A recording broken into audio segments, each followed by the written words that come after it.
વાત કરીએ સુરતના બારડોલીમાં આગની ઘટના સામે આવી છે। કટારિયા ઓટોમોબાઇલ્સના વર્કશોપમાં આગ લાગી હતી।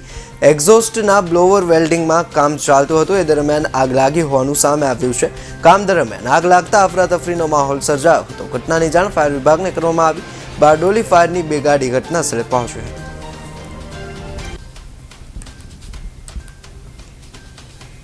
આજના રોજ માઇનર ફાયર થયેલું હતું, જે જૂનું અમારું 10 ફૂટનું ડકીલ હતું એ ખોલવા જતા હતા। એ દરમિયાન એમાંથી આગ લાગેલી હતી અને એ તરત જ 15 મિનિટમાં અમારા જે ફાયર એક્ઝિક્યુશન હતું એનાથી અમારા જે ફાયરની બોટલો હતી એનાથી કંટ્રોલમાં તરત આવી ગયેલી હતી અને અમે તરત 107 પર ફોન કરીને ફાયરવાળાને જણાવેલું હતું અને એમની 2 ગાડી અમારે ત્યાં આવીને તરત જ કંટ્રોલમાં લઈ લીધી હતી।